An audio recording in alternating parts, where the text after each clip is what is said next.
Hey everyone, what's going on? I'm just sitting here, gonna make a quick video. I know it's going to be much quicker than the last one I made. The last one I made was I think 40 minutes, which is kind of a record for me, honestly. That was a long one. That was a whopper. So, yeah, and then I titled this one again, Gerry Armstrong Part 2 of 10. So there's going to be 8 more of these. And it's not to drive Gerry Armstrong crazy or annoy him. I'm actually doing this to kind of help him because what I realized with my last video is it got 15 times more views than when Gerry did his interview with Alanzo. One of them, though, the one that I watched, I think he was like a month old, and it's only had like 158 views so far on Felicianzo's channel. And I have a very small channel myself. I mean, some of you that have been watching my channel will remember when I hit like 500 subscribers, and I was kind of freaked out by it. Like, wow, I don't really want to have like 50,000 followers. But, I really don't care anymore how many followers I have. I still don't want 50,000 though. But the way I look at it is I have like less than 3,000, well, subscribers technically. So I have less than 3,000. And yeah, my video with just titled simply Gerry Armstrong, Listen Up, received 15 times more views than Alanzo. Ooh, that was weird. My ears just popped. Very strange. Almost felt like I was like in an airplane or something. Um, but so I'm doing it mainly to get the word out, because Gerry, I think, is a good. He's done a lot of good things, and I am just trying to get as many people to learn about, like the history and things that he's done, and maybe get him. I don't know who. Like honestly, because I don't know who he gets along with and who he doesn't. And well, I mean, I know kind of. It's basically the same people. He kind of just does not really like the same people that I don't like, from what I do know, mostly. Um, but I'm getting a message. I hate that when I start making a video. I want him to have somebody who's like well equipped to deal with the nature of what he discusses, because some of it's kind of some heavy, serious stuff. And when I listened to Alonzo's interview with him, it was sort of like watching a 5-year-old trying to interview a neurosurgeon when the neurosurgeon should be like interviewed by another medical professional or doctor. That's kind of like my comparison. And I just think that Gerry Armstrong deserves to have somebody that's well versed, proficient, and able to get ask the right questions, somebody that's like well versed in the history of Scientology.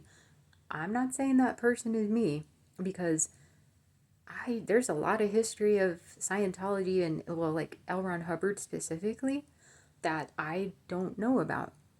For instance, I've never read the book Barefaced Messiah. I'm one of those people where when you have to grow up listening to L. Ron Hubbard 3 times a week for like 5 hours because your parents are in the living room playing his cassette tapes and listening to him for like 3 hours at a time, I've always had the attitude of like, I don't want to know about L. Ron Hubbard. Like, I could give a shit what L. Ron Hubbard did, what he's done, what he's about. I just don't find him interesting at all. But I understand many people do. It's really no different than, uh, I always compare it to like Catholicism, because I have a lot of Catholics in my family, and my grandma used to take me to her Catholic church, And she used to get so angry at my mom. Like, I grew up with having to listen to my parents get ridiculed and made fun of by their family members because my parents were Scientologists. And my grandma, she's Portuguese. So my mom's side of the family is Portuguese. My dad's side is Mexican. So my grandmother is just like your typical devout Roman Catholic, like old school. And I used to hear her yelling at my mom, like, what the hell are you raising my granddaughter in? And then, like my uncles would come over and make fun of my mom and say things like, oh, so you floating in the clouds with L. Ron Hubbard yet? And stuff like that. So I just kind of inherently knew that I was being raised in something that most of society did not like. And I definitely knew that what little people did know about L. Ron Hubbard back then didn't like the guy. And I don't like him either. I find him, I mean, he created fucking Scientology. What else can I say? Like, L. Ron Hubbard is the reason that this whole disastrous human trafficking cult, child slave labor camp exists. So, yeah, what else am I going to say? So, yeah, that's why I'm naming it Gerry Armstrong Part 2 of 10. Because, yeah, I'm going to make 8 more of these. I have a lot more things to talk about than Gerry Armstrong. But I'm actually doing this to get his name out there. So, Gerry, I hope you're not mad at me. Because that's really why I'm doing it. Gerry helped me out immensely. About a decade ago. He helped me out. And I forget if I think I told him thank you back then, but, he helped me and I feel like I have to help him.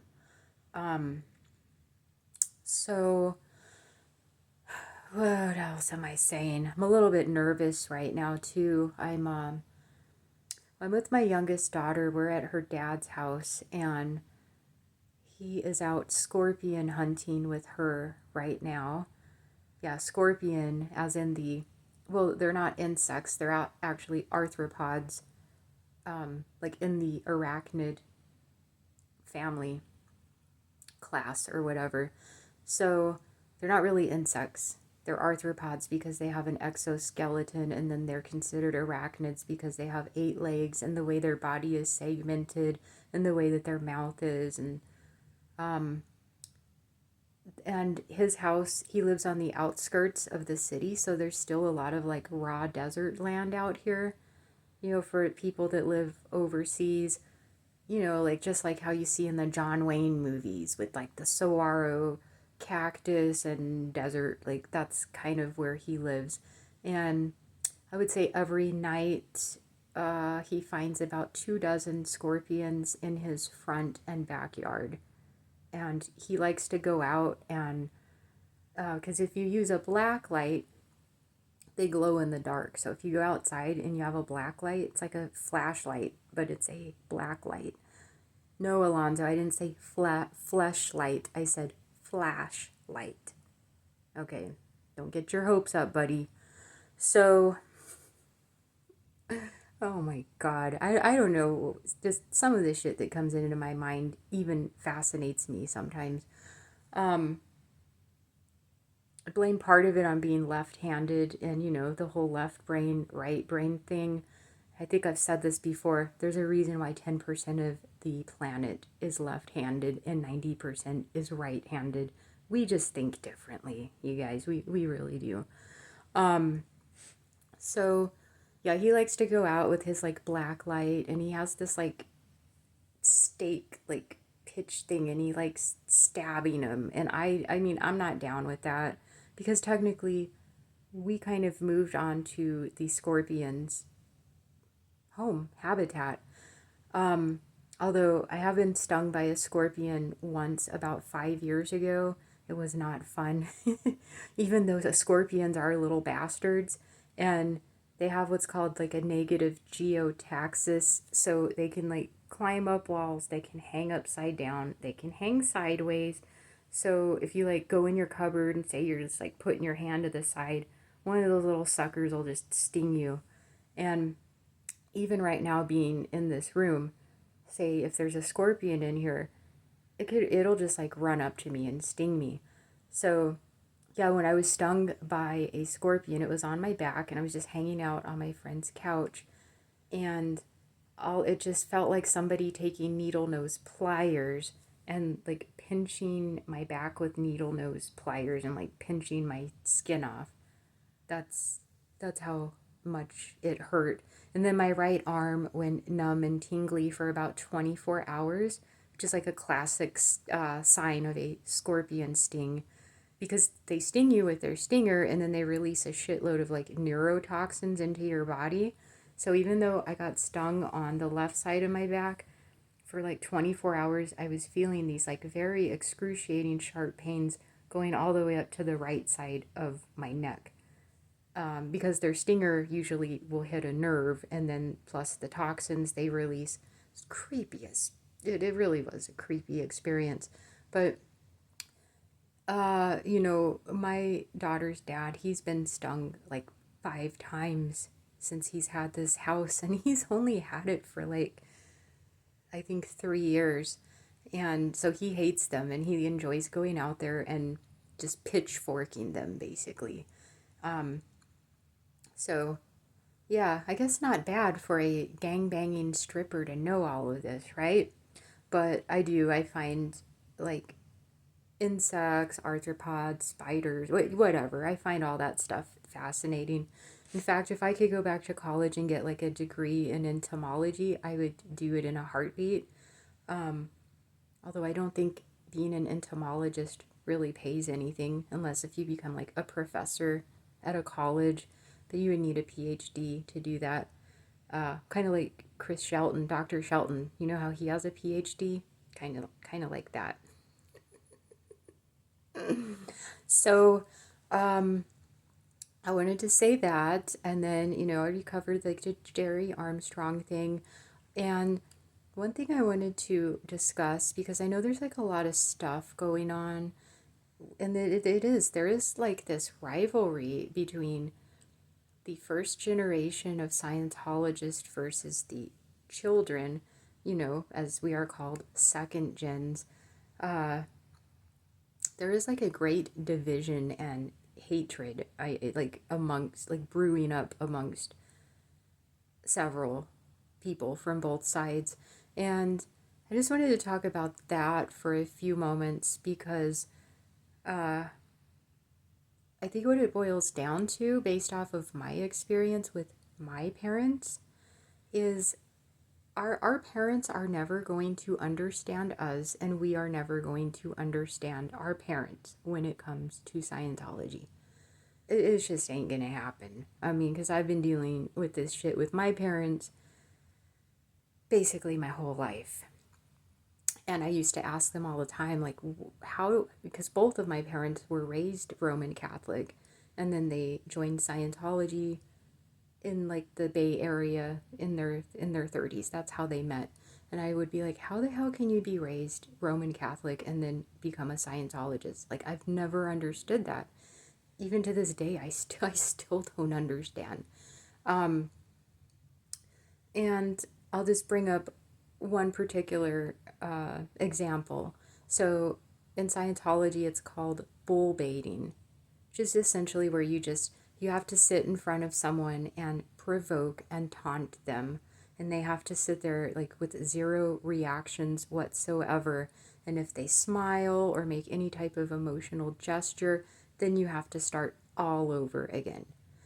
I think the first time I ever experienced having to do bull baiting, I was like 8 or 9 years old, and I was like a very, very shy, introverted child, and yeah, they just like plopped me down in front of a 40-year-old that I had never met before, and I was just ordered to start bull baiting them, and I didn't know what to say. I found bull baiting to be terrorizing. Actually, it was I know the word traumatic gets used a lot, but so I'm just gonna say it was terrorizing for an 8-year-old introverted child. being ordered to just start ripping into a 40-year-old grown adult, yeah, bull baiting from an 8-year-old perspective is goddamn terrifying.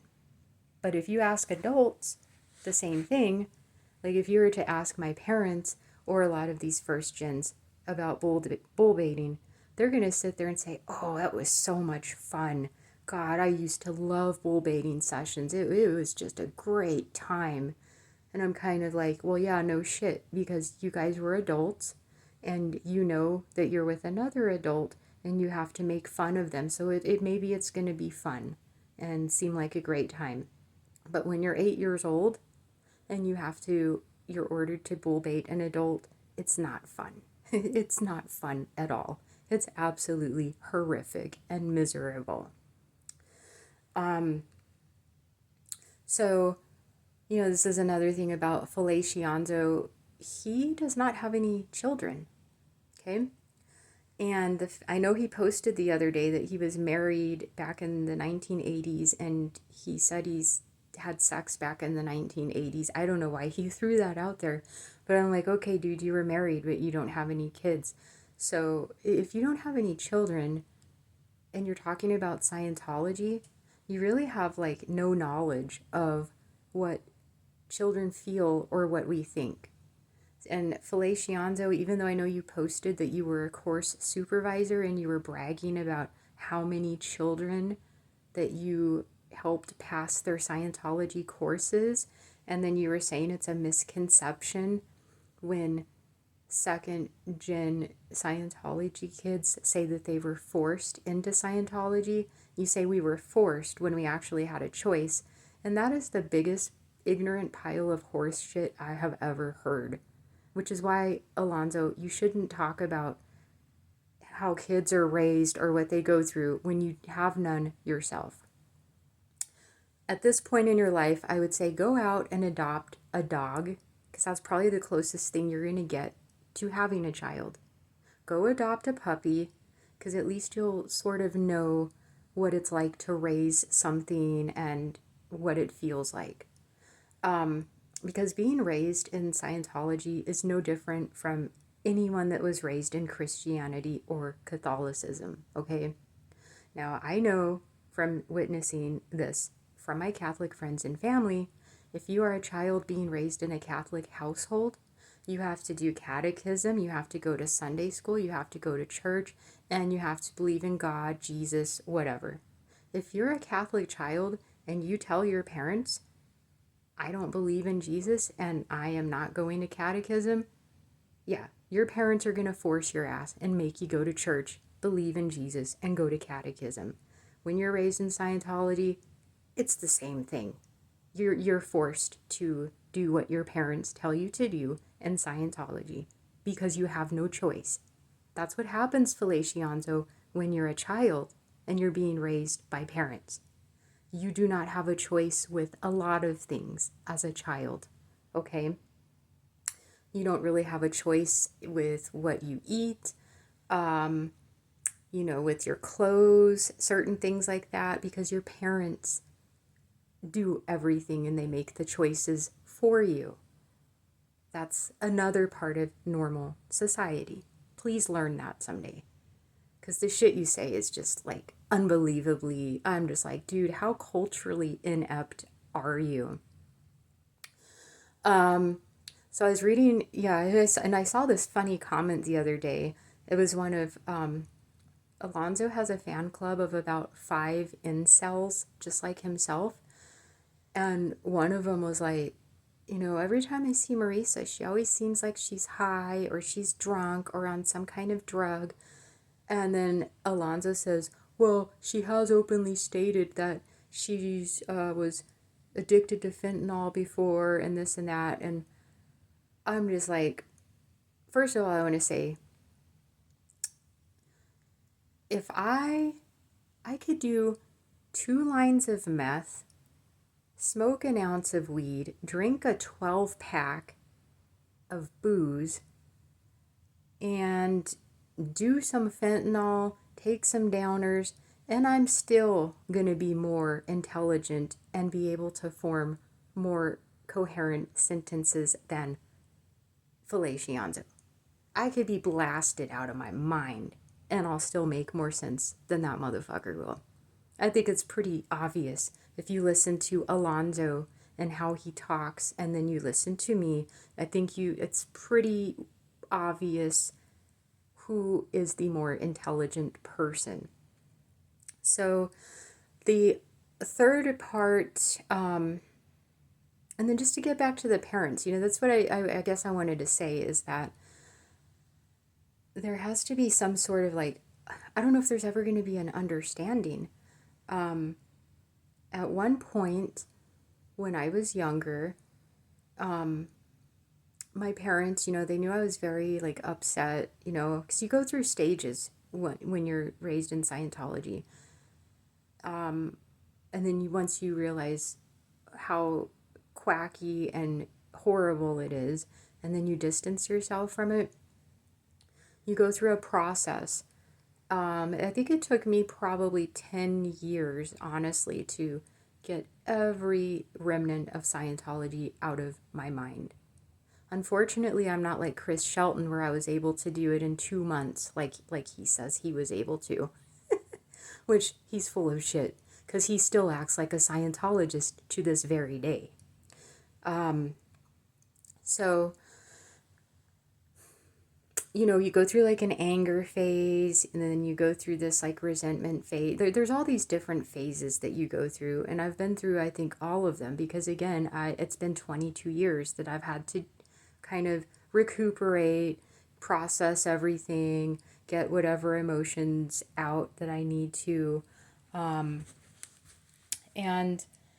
there was a time when my parents apologized and they realized like, hey, we're very sorry. Like we had no idea that this was being done to you, like sec checks, all the stuff of like how horrible I felt.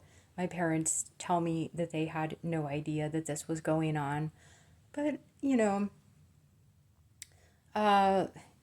and Serge Delmar tells me this. He's like, all of our parents knew. And I thought about it. And I'm like, yeah, they knew. My parents knew what the hell I was doing. They spent 30 years in Scientology. Every time I was called in to be used for auditing drills, people to practice their e-meter drills and sec checks on me. Yeah, my parents, they had to have known because that's what Scientology is all about. So, but at least, at one point many years ago, they did apologize and they kind of owned up. And I remember my dad's exact words to me were like, I'm sorry, I fucked up. But now that like 20 years has gone by, their attitude is totally different. And they do kind of have this like shitty attitude towards me where if Scientology is even mentioned, like we just get into this huge like argument with each other because now they're at this point where they act like it's no big deal. And I've said this before, my mom will be like, oh, Marisa, give me a break. I had to go to Catholic confessions when I was growing up. So your little sec check thing that you say that was so horrible, she's like, I experienced the same thing in the Catholic Church. I'm like, no, Mom, a sec check is entirely different than a Catholic confessional or writing up your overts and withholds. And when you write up your overts and withholds, it's in your own handwriting. So you're basically documenting every shitty thing you've done in your life. And it's you, and it's documented, and it's saved. So you're basically kind of like self-incriminating yourself. Even masturbation they consider that self-incriminating. Because you're not supposed to do that. So I've kind of came to terms now that my parents are like 72, my mom's 75. I've kind of came to this point in my life now where I'm like, you know what? They're never going to change their views. They're never going to change their beliefs. They're never going to change their thought process of what I went through. And at this point in life, I really just don't care anymore. So, because they're not going to be around forever. And I think a lot of second gens eventually will get to that they will get to that point. I mean, it's taken me, even though it took me about 10 years for myself to kind of feel normal again. As far as like realizing everything about my parents, that barely just happened probably within the last 2 years. So it's taken me about 20 years to rationalize and sort things out about my parents and the difference between they and I when it comes to Scientology. Um, what I can say about like what's going on with, all this back and forth stuff. I mean, don't get me wrong, there are some first gen assholes, like Mike Rinder, for example. I've never really cared for the guy, even though I've never like dealt with him personally. But I have a lot of friends that were in the Sea Org with him, and I've known all of this shit about him for like many, many years. And not to mention the fact, of course, he was the head of OSA for many years, and he's hiding so much stuff that he has not discussed openly because he's afraid of getting in trouble. That's why. So I don't respect the guy at all. Never really have, to tell you the truth.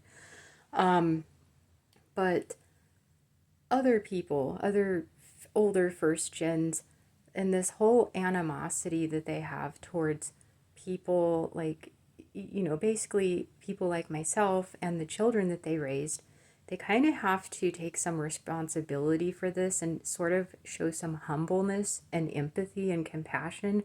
But those are things you're not taught in Scientology. You're not taught compassion and empathy. In fact, you're taught the total opposite. So I think that that's a big part of why there are these issues, because you're dealing with people that spent 30, we'll say 20 to 40 years in Scientology, like the first generation Scientologist. That's 20 to 40 years of them dealing with it, and then they have children, and they're just not going to look at things the same way that we do. But it would be nice if there could be some respect instead of this like telling people to F off, like telling second gens to F off and being angry at us. And it's like, man, just have some fucking compassion and say, look, I whatever I did when I was in Scientology, if I did anything wrong to people, I'm sorry. Let's just all be friends. Okay, let's take Tori Chrisman, for example. She is a woman that everyone is friends with. Okay, and she has a son, I think one son that I'm aware of. And she, I would say, is a role model of how a first generation Scientologist would be Tori Chrisman.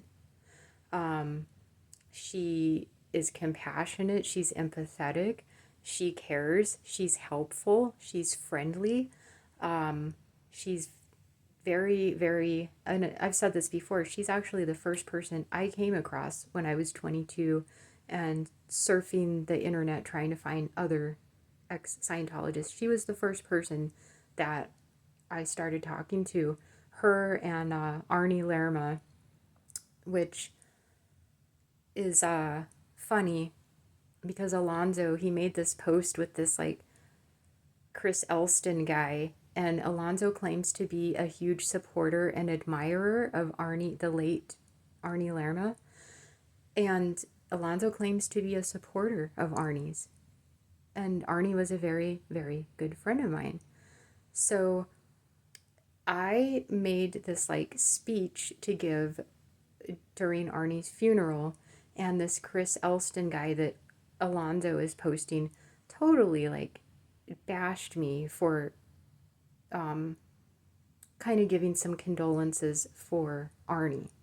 And so Alanzo, why would you, if you support Arnie and you respect Arnie, why are you broadcasting this billboard Chris guy who can't stand Arnie and thinks Arnie is a big piece of shit, instead of realizing that Arnie, and obviously what happened is, I would say, I don't want to say the word manifestation, but What would happen with that situation would be, I think, a symptom of mental illness being ignored, physical pain being ignored, and a bunch of things, not to mention both he and his, former wife, Ginger, they, it was just a recipe. It was just a cocktail of a disaster waiting to happen. And most people, I remember Tony Ortega and Chris Shelton, they used to make fun of Arnie and Ginger when the both of them were alive before the tragedy happened. Chris Shelton and like Tony Ortega would call both of them kooks and nut jobs, mental cases, whatever. Now, I know that I say a lot of those things about Alanzo, but Arnie was not an incel, and he was not a abusive person towards people. He was very kind. Alanzo is the total opposite of that, so that's why I say the things I do to Alanzo, because he deserves it. And if Alanzo does have some kind of mental thing going on, he should actually go get some therapy or mental help, like he's always talking about. You know what I mean? So, I know I kind of just skipping around all over the place, but so Alanzo, to kind of address this Chris Elston thing, because he posted this, and I remember when this happened, and I do not know what it is with men from Canada that try to frame me and get me in trouble, but Chris Elston was the second one. David Love was the first. They're both from Canada. David Love framed me to get arrested, and he actually ended up getting arrested because the dumbass forgot to hang up his phone after he called the police, and the cops sat there and listened to him for 17 minutes going completely ballistic and apeshit on me. So he got arrested. And, there's a lot more I can say about that, but I'll just leave it there. Chris Elston, this Billboard Chris guy, he emailed a death threat to himself to try to, and then pinned it on his Twitter and said it was me. And he kept tagging the Canadian police over and over and over again, like 100 times. So finally, the Canadian police actually called the FBI here in Phoenix. And so this is what happened, because Alanzo was like, was there an FBI investigation done? This is how dumb Alanzo is. Alanzo, first of all, the FBI does not do investigations for non-US citizens, okay? Unless if you're like a high-level Canadian crime lord, or you have some like really, really, really super duper important information. Yeah, it just doesn't happen. And the FBI does not do investigations over like prank phone calls and emails, unless if you work for the White House or the Pentagon or you're a famous person. The FBI doesn't investigate shit like Chris Elston or Billboard Chris. Okay, Alanzo? And the fact you say that just even further proves how ignorant and stupid you are. So, yeah, the Canadian police kept calling, they called our FBI, and I did. I had an FBI agent call me, and he's just like, hey, this is Agent so-and-so. Do you have a few minutes? And I said, yes. And he's like, you know why I'm calling you, right? I said, oh yeah, I know exactly why you're calling me. It has to do with this guy named Chris Elston, who has been harassing me for a couple of years straight. And I'm like, he emailed himself a death threat, and he's trying to say it's me. And the FBI agent over the phone said, yeah, we know it's not you. He's like, I looked up the IP address, and it's not even from Arizona. Also, the screenshot that Alanzo shows of this so-called death threat, which according to this FBI agent, the FBI, their exact words to me were, that email is not a death threat. They said it's alluding to a death threat, but alluding to a death threat is not a death threat. And they said, if a judge was to see this, a judge would just instantly toss that email out and tell Billboard Chris to go take a hike.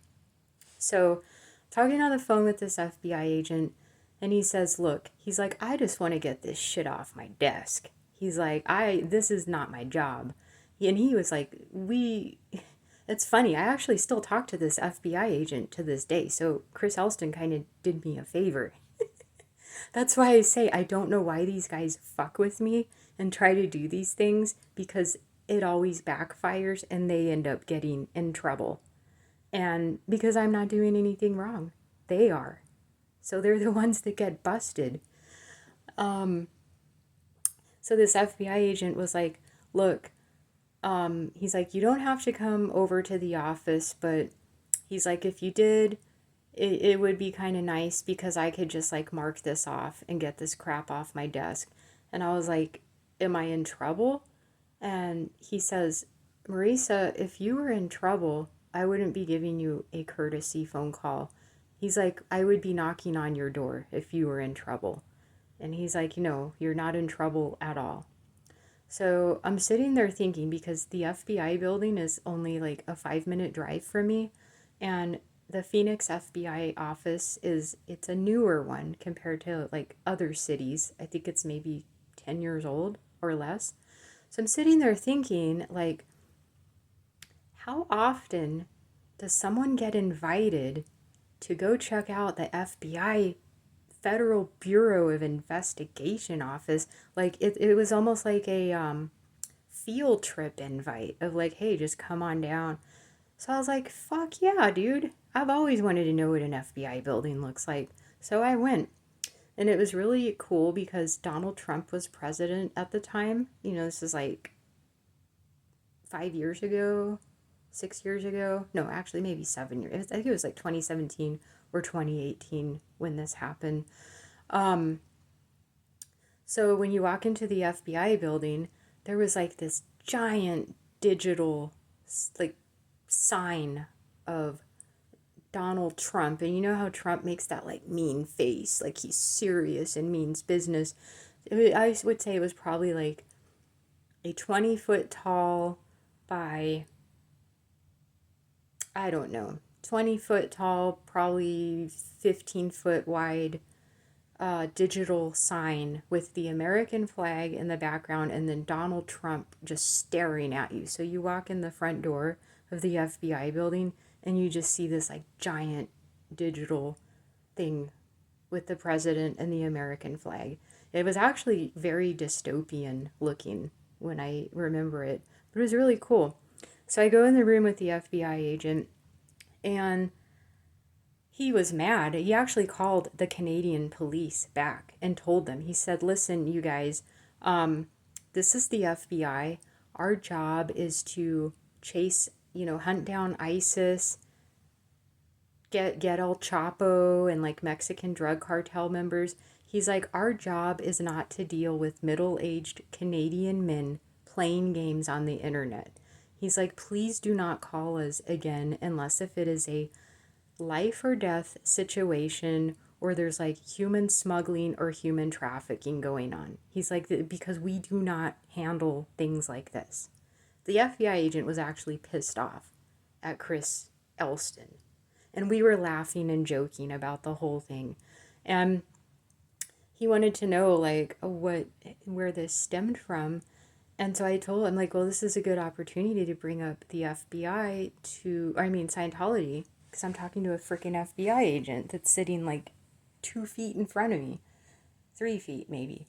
So I asked him, I'm like, have you ever heard of Scientology before? And the FBI agent, he said, isn't that wacky UFO cult that Tom Cruise is in? And he started laughing.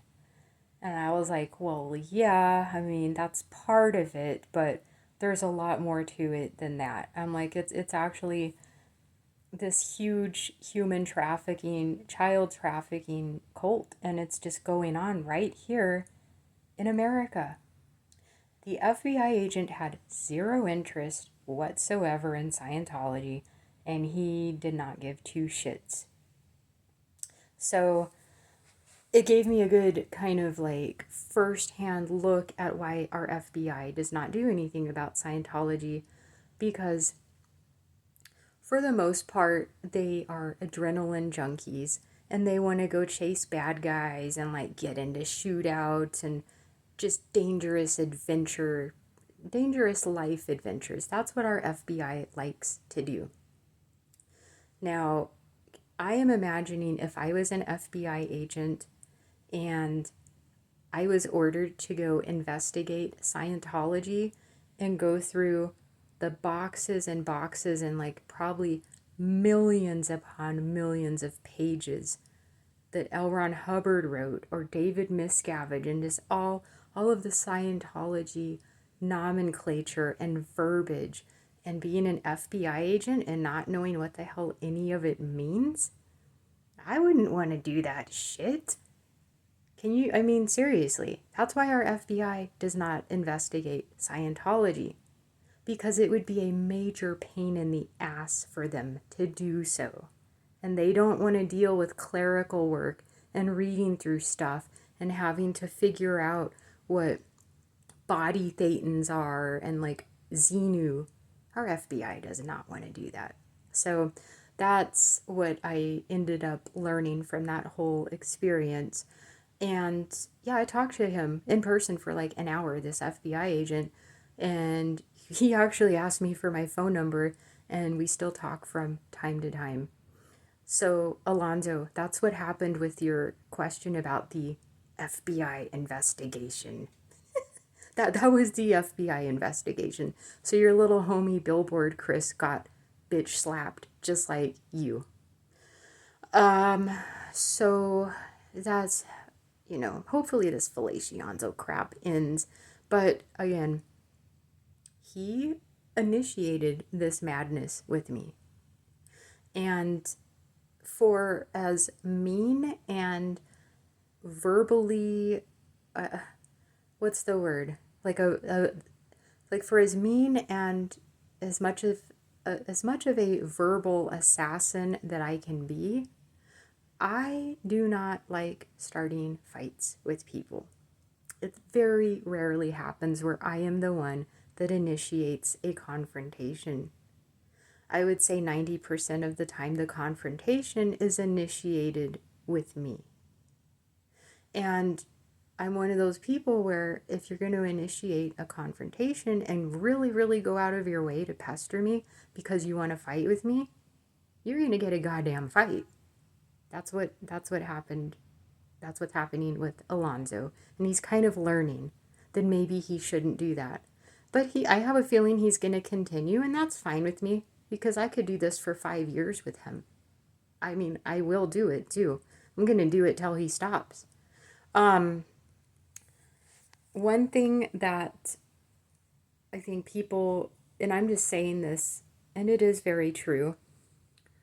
I don't know if it's from Scientology or it's just my natural personality, but you hear about people who they don't feel fear, or there's like certain emotions that like they just don't have because they have some kind of like medical condition or just something's not clicking in their brain. Well, with me, there are two emotions that I do not feel and that I never have felt in my entire life. Those two emotions are shame and embarrassment.